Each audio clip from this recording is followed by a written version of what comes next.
All right, to this point, we've been working with angles. And you guys have learned about this kind of angle. What do we call this angle? Central angle, good. And we learned about this kind of angle. Inscribed angles. And then we found out that when it's somewhere in between, it's the average of those. And then last class we worked with, no, 2 classes ago, we worked with this. We talked about having the difference of the arcs and dividing by 2 to get this. And we even talked about the extreme angles. Well, today we're moving into segment lengths, but the pictures are the same. So you remember how we asked you to look at these various scenarios and make determinations about what we could call those scenarios, simply based on the pictures. And it's important to recognize that if we're going to do this, we have to be able to identify whether we're looking for lengths of segments versus the angles like we've been doing to this point. So can you see what it would mean if we're talking about lengths of segments for this picture? These are secants, right? And secants, of course, go on forever. So I certainly couldn't measure this part because it's infinite. And I couldn't measure this part because it's infinite. But there's a chunk here that I can measure. And there's a chunk here between the point of intersection and the circle that I could measure. And the same here and here. We are going to be working today with this one, and this one. Finding the segments formed by secant and tangents with the point of intersection outside.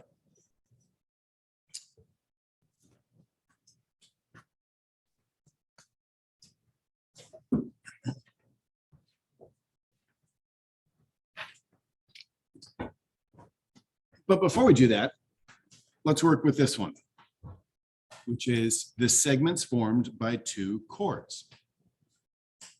Let's do a little proof of this one.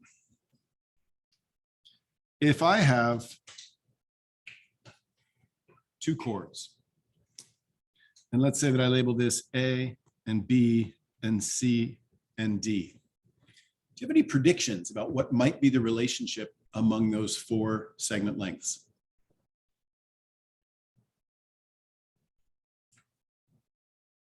Just off the cuff, any predictions what might be true?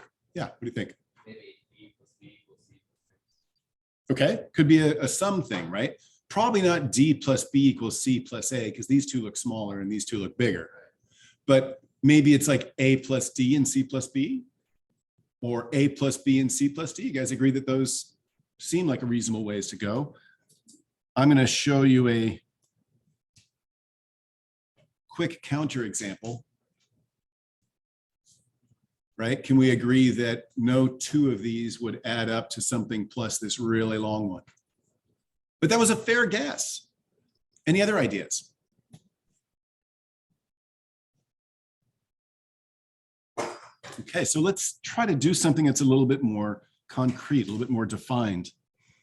We've been working so much this year with creating triangles. And once we create triangles, we can make some conclusions that are valid and deductive. Do you see the 2 triangles here? What can we say about these 2 triangles? Think they're congruent?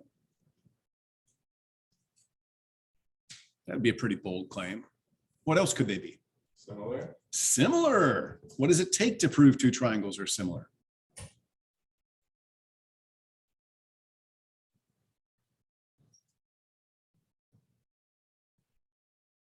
Come on, what are the theorems that prove triangles similar? You could have SSS similarity, SAS similarity, or AA similarity.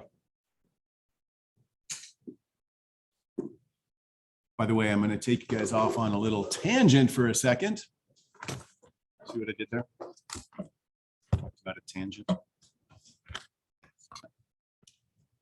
That's hard to see for those of you on screen, but those of you in class, you can certainly see it. You'll notice up there, I've got a calendar for the rest of the year. Because we're that close to this one. Today we're working on segments formed by intersecting chords, secants, and tangents. Next week we'll be testing circles. So on Monday I'll give you a summary of all the formulas required, and you can get the review sheets and start working on them. On Wednesday, and then we'll test on Friday. And then we go right into area and volume. This is our last unit, and it's being pinched, and I understand that part of it is because I was off on COVID for 2 weeks and I lost some time, and the result was we're backed up about a day or two. So what I've decided to do for the area and volume unit is I'm going to create mini tests. And as I teach you a content component, like how to find the volume of a prism, I'll teach it to you, give you a worksheet, and open up the quiz that's got like 2 or 3 questions addressing that exact skill. Then the next day we'll work on volume of pyramids. I'll teach it to you, give you a worksheet to work on, and open up the quiz so you can demonstrate that you understand that skill. So attending class is going to be really important during these 2 weeks because you'll knock out all the tests. This class, or you don't take the test, and for whatever reason, we'll still have the test available here in the end. It'll be broken up into several parts.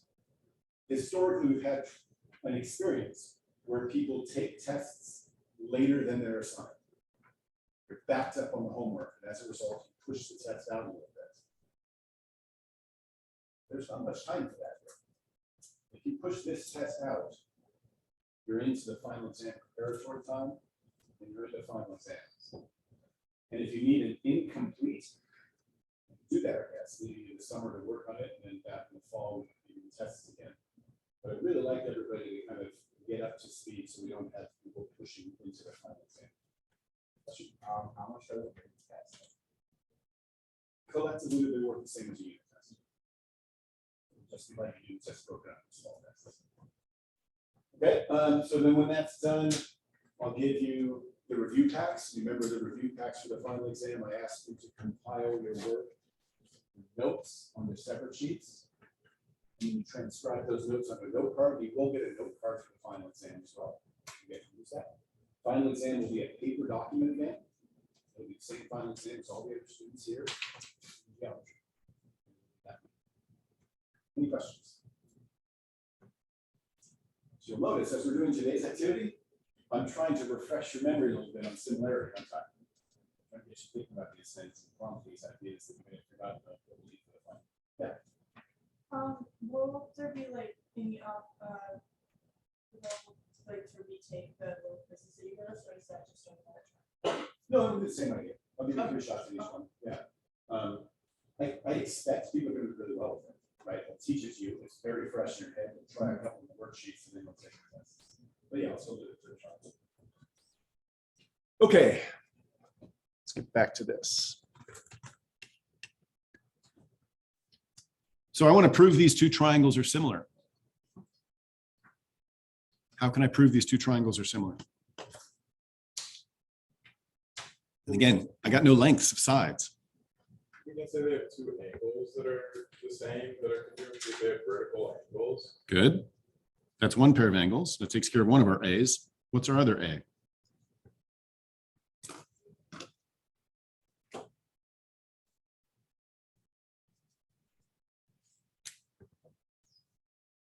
Do you remember those 2 angles?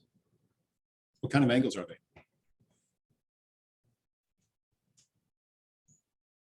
Where's the vertex?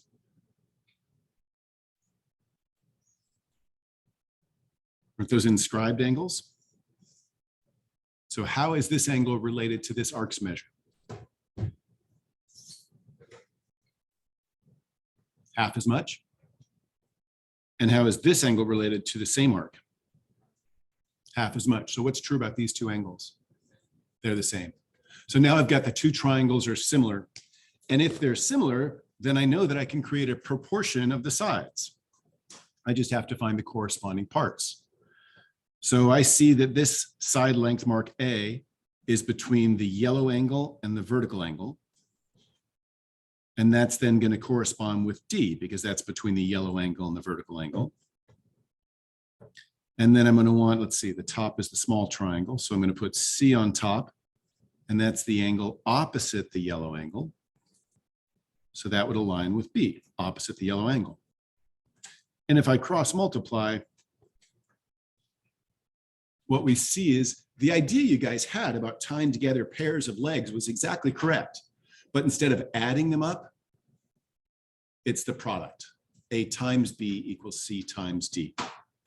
So let's add that to our notes for today. This is type 1 of what we're looking at today, when we have chords intersecting and we separate the two parts. A times B will equal C times D. Please do problem number 1 and show that you can do that simply.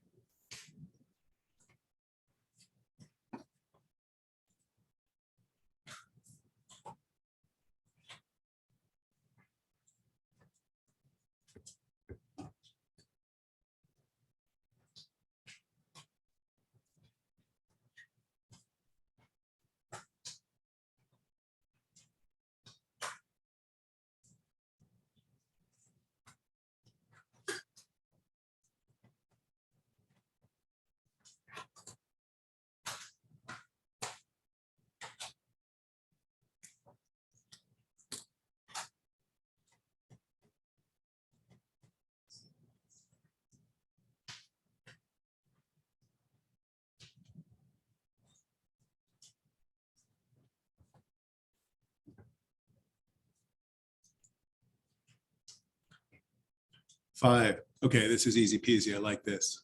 3. I don't know the formula yet, so I'll need to memorize it, do a little practice, but I think I can get this down. 1. Yeah, I'm at a crossroads here. Okay, good. All right, the second scenario is instead of chords where they meet on the inside, we're going to talk about secants where they meet on the outside. But the same idea holds true. I need to somehow build some triangles. Well, I've done this often enough that I can tell you that this triangle is helpful. And this triangle is helpful. So let's label all the parts. We'll call this A and B and C and D. A is the distance from the point of intersection to the circle. B is the length of this chord within the circle. And then C is the distance from the point of intersection to the circle along this secant, and then this chord length. And aside from a little bit of a nod to Star Trek's little insignia, any ideas about these two triangles?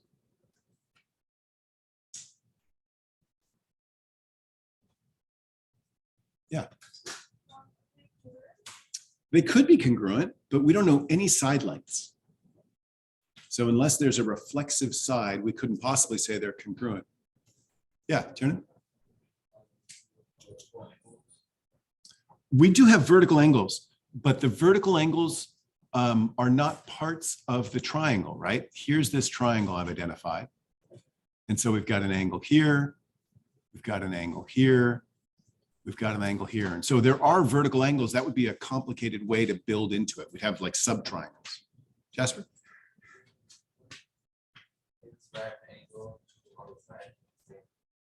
This angle is inscribed, and so is this angle. And because they both meet this same arc, what's true about those two angles? They're congruent.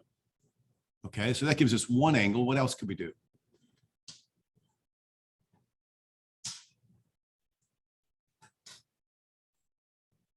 Actually, I guess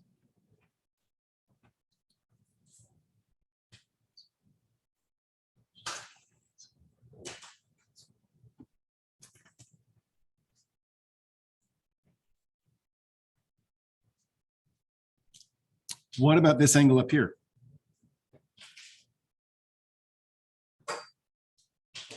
Is that an overlapping angle that's the same for both triangles? By reflexive, it's the same. So these two triangles are similar again, right? We're saying that this triangle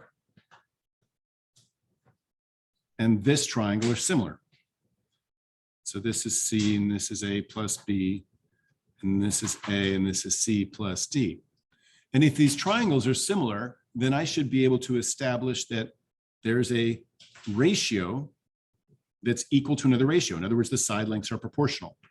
So I could say that C, the short side of the top triangle, is to A, the short side of the bottom triangle, as A plus B, this long side of the top triangle, is to C plus D, the long side of the bottom triangle. And then I could cross multiply.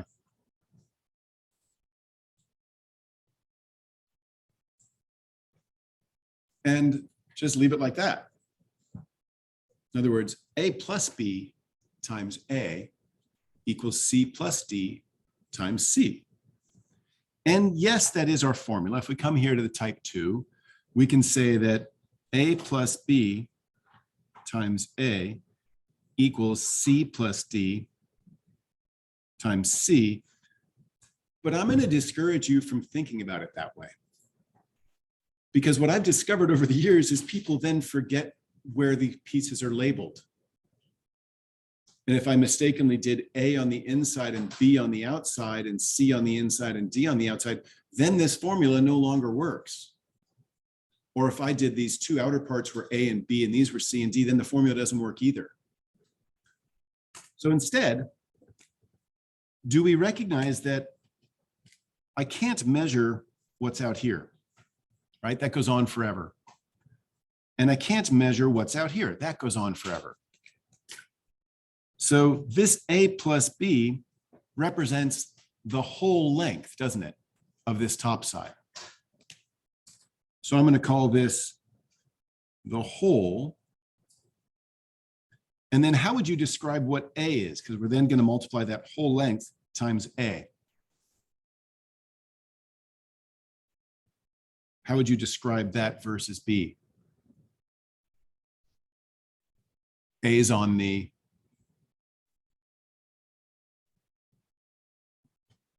inside or outside? It's on the outside. And then we are setting that equal to, what would you call C plus D? It's also the whole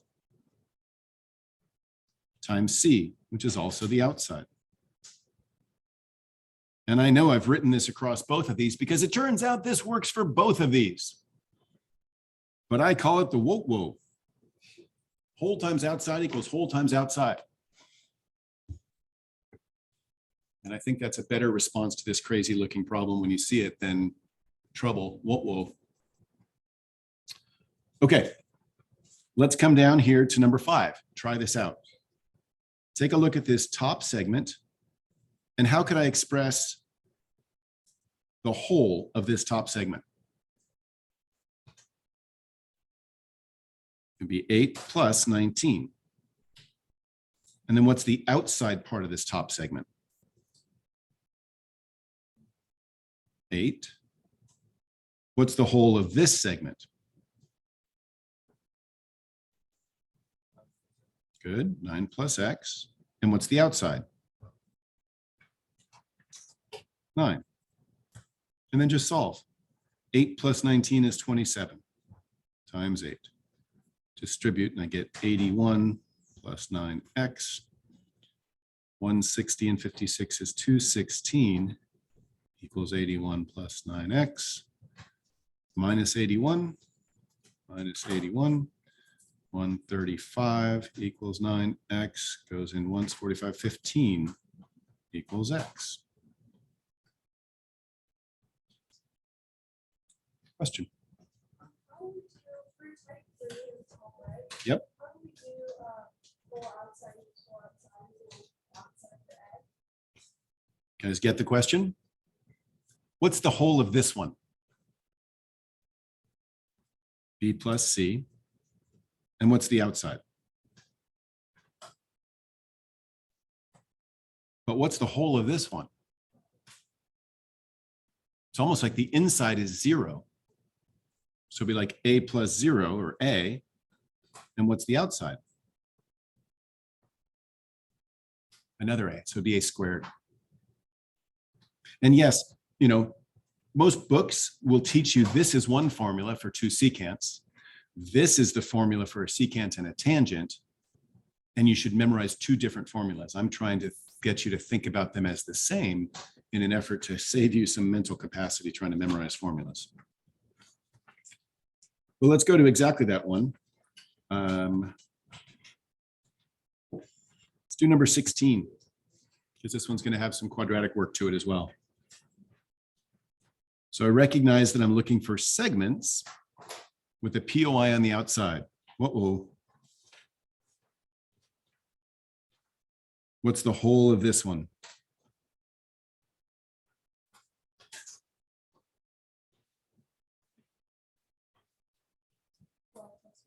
Thank you. What's the outside? 12, good. Equals, what's the whole of this one?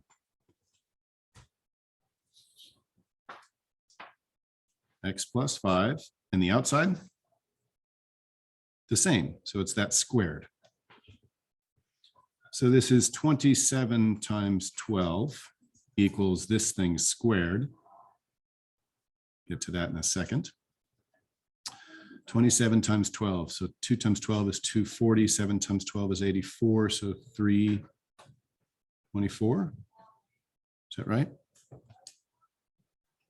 It's a lot of brain work without lunch today.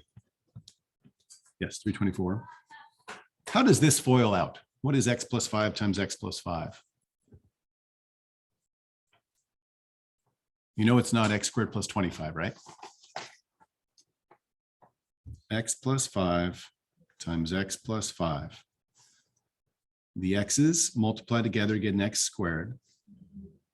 And the 5s do multiply together to get a plus 25, but we're always going to end up with a middle term, which is the result of these two multiplied together, plus 5x. And these two multiplied together, another 5x. So that in the end, these are hard to read, sorry, x squared plus 10x plus 25. This is the result of x plus 5 squared. So let's write that up here. X squared plus 10x plus 25. Now, if ever there was a whoa, this is it. Right? This is quadratic. This is different than linear. We're not just going to put our numbers on one side, our constants, and our variables on the other side. Instead, I'm going to set this whole thing equal to 0. So I'm going to subtract 324 from both sides. I'm going to get x squared plus 10x minus 299.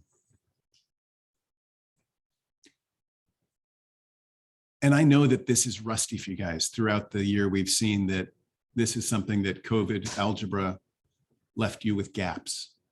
So let's spend a moment going through how to solve this. X squared plus 10x minus 299 equals 0. Adding numbers together and subtracting numbers together to make 0 is a hard thing to do because there's a bunch of options. But if I could somehow express this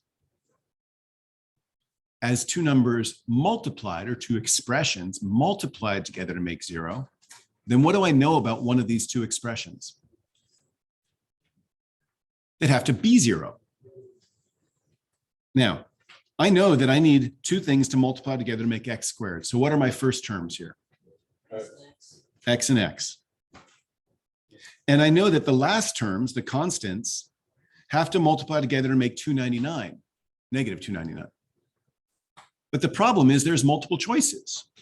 I could end up with 299 times 1. Or what else? How does 299 divide? Yeah. Or I could make it 23 times 13. Both of those things multiply together and make it. So what I need is some way to keep track of which pair is better to give me this middle term of a positive 10x. Question or answer? Okay, so Okay. it has to equal, if you add them together, it has to equal the middle number. Right. So this thing multiplied together and this thing multiplied together need to make a plus 10x. So we look at this and we say, all right, this is a negative 299. That means one of these two numbers has to be negative. It could be negative 299 times positive 1 or positive 299 times negative 1. Could be negative 23 times positive 13 or positive 23 times negative 13. And then when I add those together, I need them to make a positive 10. So what I'm going to do is look for which of these is 10 apart. These two are 10 apart. So I know my numbers are 23 and 13. And I want it to be multiplying to make a negative 299. So one of these is positive and one of these is negative. And when I add them together, they have to make a positive 10. So I'm going to want my 23 to be positive, my 13 to be negative. This process is often done faster, or a procedure that's more familiar, by using what we call the diamond, where you put negative 299 on top, positive 10 on the bottom, and you're looking for what two numbers multiply to make 299 negative and add to make 10. This is where we'd find the 23 and the 13. If we want them to add to make a positive 10, I'd choose them to be like that. This problem is a lead coefficient of 1, so it's very straightforward. But if it weren't, this process would help you out. We create a little box. And I'm going to take the x squared and put it up here. And I'm going to take the negative 299 and put it down here. But instead of a single 10x chunk, I'm going to break it out into two parts. The two parts that I found here, one of them is 23 and one of them is negative 13x. And now we're going to look at these as little boxes. If this is a rectangle, I can find its area by multiplying the left side times the top, or the bottom side times the right, right? As long as I multiply two perpendicular dimensions, it will make that area. So to make x squared, I'm going to have x times x. Now I'm saying that this height here is x, which means this height is x. So what has to be up here so that when I multiply x times this number, I get negative 13x. Negative 13. And I know that this length is x. That means this length is x. So what would I have to multiply by here to make it positive 23x? Positive 23. This gives me the x plus 23 and the x minus 13 as my two factored form polynomials, binomials. And these two things multiply together to make 0. That means that either x plus 23 equals 0 or x minus 13 equals 0. If this is the part that turns it into 0, then when I solve, I should find out what x is. X would be negative 23. If this is the part that equals 0, when I solve, I'm going to find out what x is. X would be 13. The algebra says both of these answers are valid. And if I were to put those answers in here, 23 negative plus 5 gives me negative 18. And if I square negative 18, that would give me the same result as the woke here. But this would be a negative side length. That doesn't make sense. So I'm going to just enter this in so it's a little bit of work shown. This gives me an answer that doesn't make sense in geometry. So I'm going to cross it out. This is my only answer that makes sense in geometry.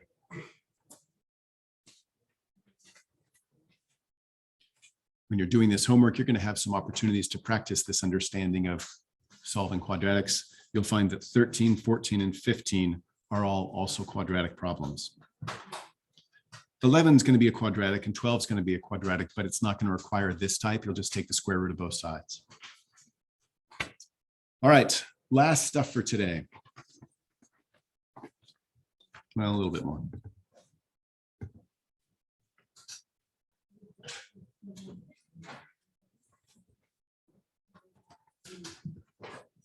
Let's pretend that you're talking to somebody who has never even been in an algebra classroom.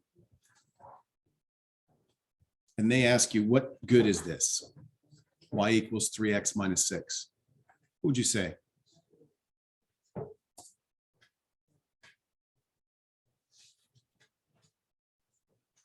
What function does that serve for us?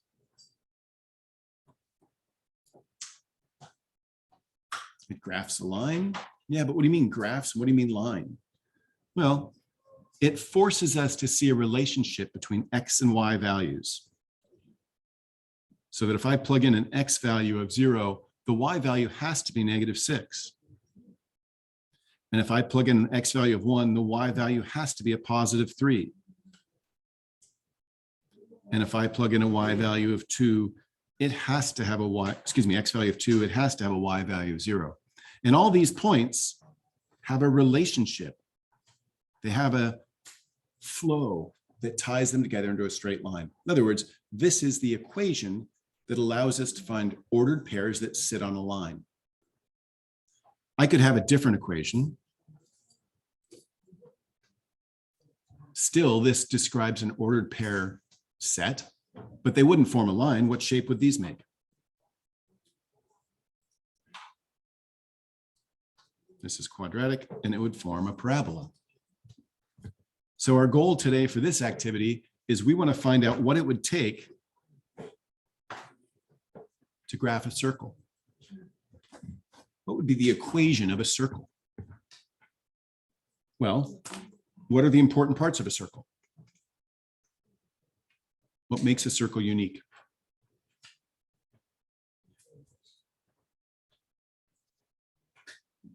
Or what's the definition of a circle?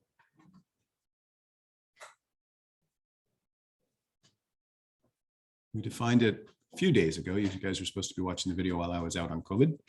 A circle is the set of all points equal distant from a center point.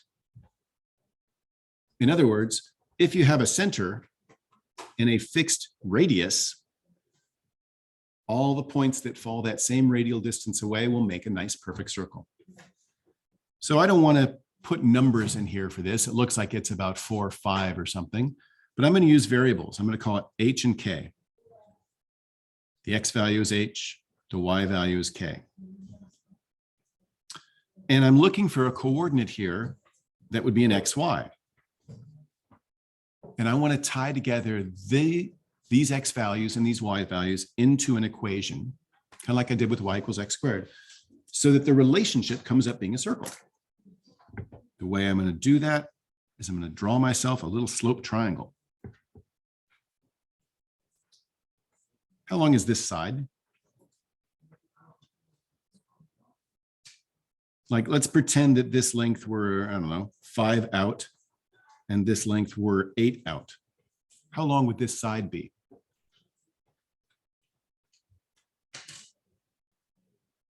Three. How'd you get 3? 8 minus 5. We don't have 8 and 5. What we've got is X and H. So how long is this part? X minus H. And how tall is this leg?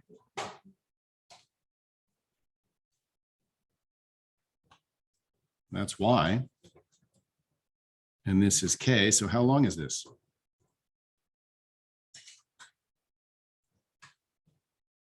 Y minus K. I've now got a right triangle. How can we tie together the legs, the lengths of the sides of a right triangle? Surely somebody's come up with a theorem that does that.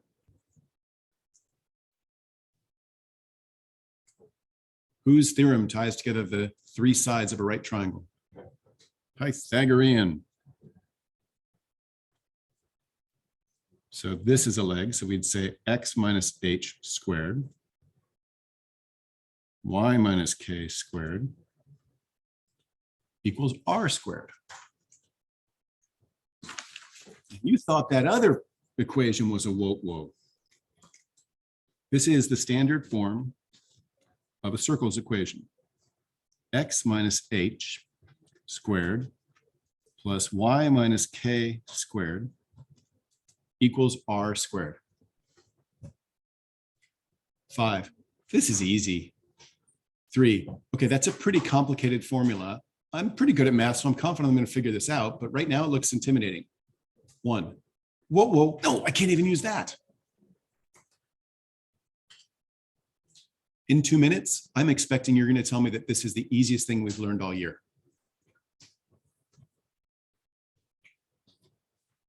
This formula came from a circle. And the most important parts of a circle are the center and the radius. The center was HK. In other words, for this problem, this equation, it works when H and K is the center. And where R is the radius. Do you agree that this equation, number 1 here, is in the same format? It's got x plus or minus something squared plus y plus or minus something squared equals something squared. If this part over here is r squared and this part over here is 25, how big is r? Sure, r is the square root of 25, so the radius is 5. And I can't graph this circle until I have the center, so I need the center. Well, the center is going to have an x coordinate and a y coordinate. The y coordinate is whatever's being subtracted from y. So what's the y coordinate here? 2, right? It's being subtracted from y. Now here's a little twist. The x coordinate is what's being subtracted from x. If we have x plus 4, what's being subtracted from x? -4. Good. It's like x minus a -4. That would make it x plus 4. So this is -4. This is our center. Plot that point on your graph. Here's 0, 0. The x value is -4. 1, 2, 3, 4. And the y value is +2. There's my center. Now to make it a circle, I just need a common radius of 5. So from this center, let's go to the right 5 units. 1, 2, 3, 4, 5. That point's on the circle. Then let's go back to the center and let's go up 5 units. 1, 2, 3, 4, 5. Let's come back to the center and let's go left 5 units. 1, 2, 3, 4, 5. And let's come back to the center and go down 5 units. 1, 2, 3, 4, 5. Now, maybe you can just sketch this. Hopefully you can. But we're then going to incorporate a bunch of other points that have the same distance, 5 units away. We know from our Pythagorean triples that if I go over 3 and up 4, that's got a hypotenuse of 5. If I go over 4 up 3, that's got a hypotenuse of 5.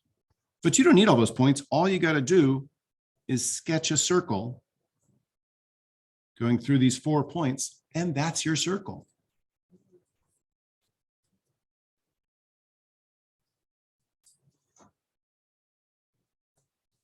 Take a look at number 2. What's our center? What's the x value? What's being subtracted from x? 7.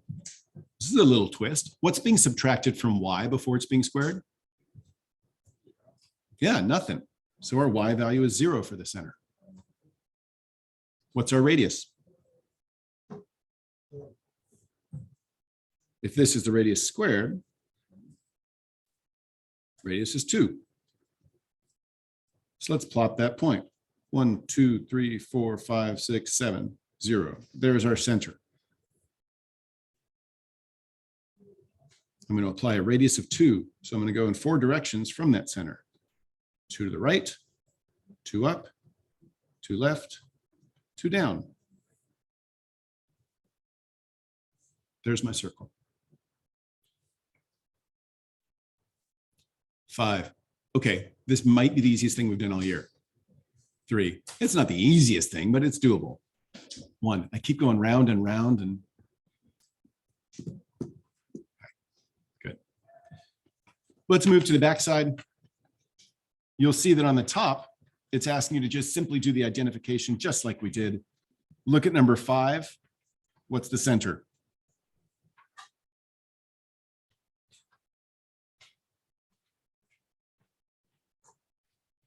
What's being subtracted from X? +5 is being subtracted. What's the Y value of the center? 1. What's the radius? Yeah, square root of 64, which is 8. When you get down to number 9 and 10, it's going to ask you to take one step further. It's going to say, don't just tell me the center of the circle and the radius, tell me the center and the circumference. Do you remember the formula for circumference? 2 pi r. So you'll just plug in that value for r. And then 11 and 12 are asking you to find the center and the area. What's our formula for area of a circle?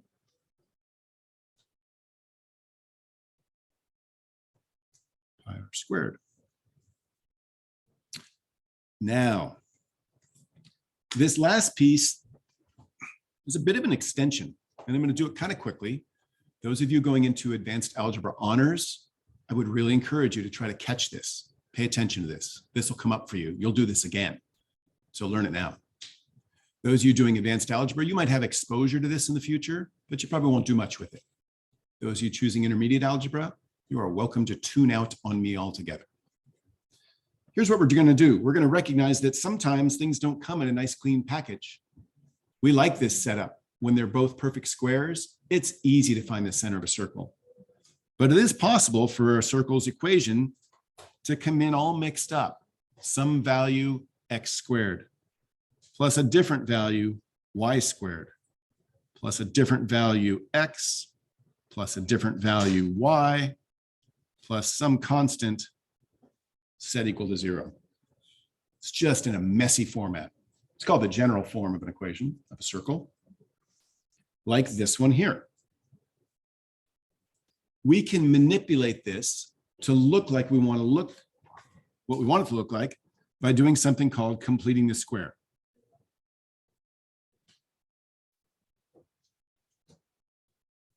I'm going to teach you this now. First, we have to make sure we understand what it looks like when we square binomials. We did this a moment ago when I said x plus 5 squared. We said that's not really like x squared plus 5 squared and call it done.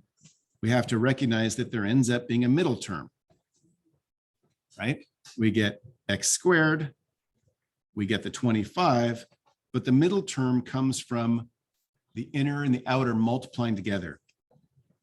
In other words, it's the product of these, 5x, doubled. So what if I said x minus 3 squared?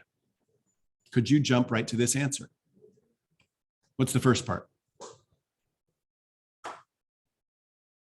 What's the first term going to be? What's the last term going to be? What's the middle term going to be? You're going to have a minus 3x and another minus 3x. So it'll be double this product, minus 6x. Let's do a couple more. What if I said x plus 10 squared? What would you get?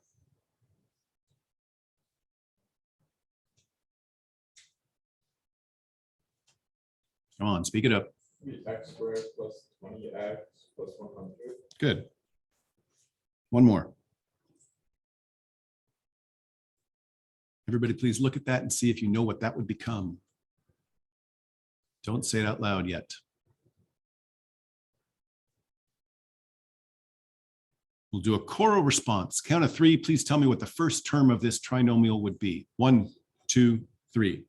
X squared. Good. Now tell me the last term. What's happening when you square just this? 1, 2, 3. 36. Positive 36. And now the middle term is the hard one. What's that going to be? 1, 2, 3. 12x. Good. Minus 12x. Double the product. Now I'm going to twist this problem a little bit. What if I told you it was x squared minus 18x plus 81? What is it in factored form?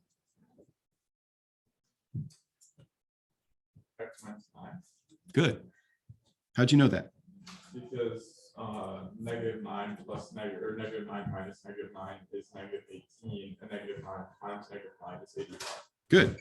So you took the square root of this one or half of this one. And if you take the square root of this one, unfortunately, you don't know if it's positive or negative. So it's really all about this one, isn't it? Half of this. So what about this one? X squared minus 34x. And I don't even tell you this. Would you know what goes here?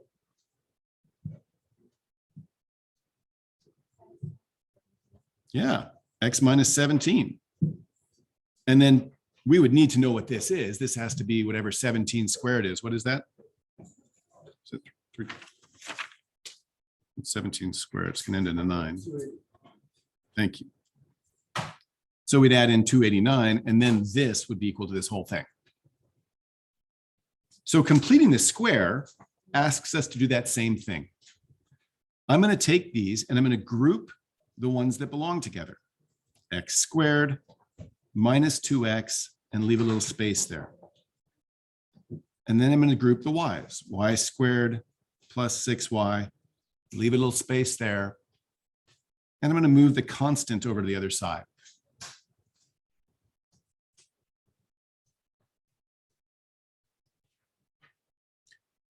Now, I'm not quite matching these steps. I'm jumping around a little bit to go a little faster, but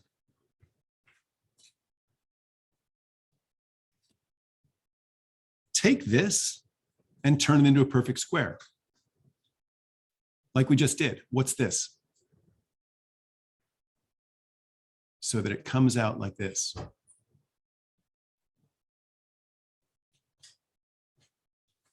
Remember when we did x squared minus 18x plus 81? We really didn't need the 81. We just looked at the 18 and said, what's half of negative 18? It's negative 9. And when we saw the negative 34x, we just said, what's half of that? It's negative 17. So what's half of negative 2? So x minus 1. And when I do that, I'd get x squared minus 2x. And what's going to go on the end here?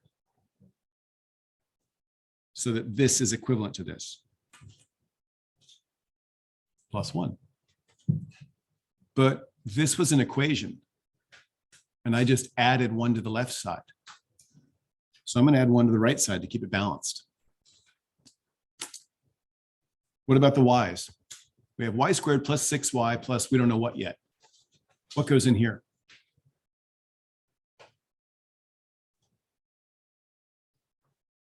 So this becomes a perfect square. What is this?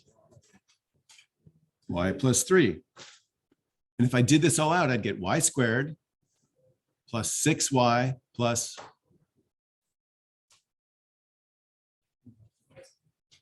what's the constant term going to be? 9, good. And if I add 9 to the left side, I have to add 9 to the right side. Keep it balanced. So now I've got x minus 1 squared plus y plus 3 squared equals 6, 7, 16. And isn't this enough? What's our center?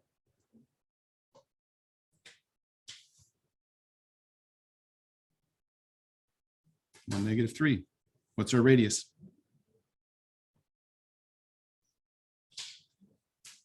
Four.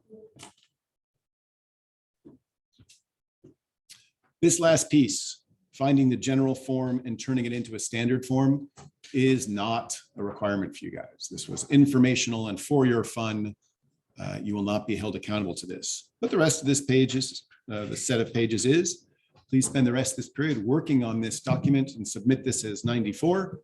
If you need to take the test, come talk to me as well and we can arrange that.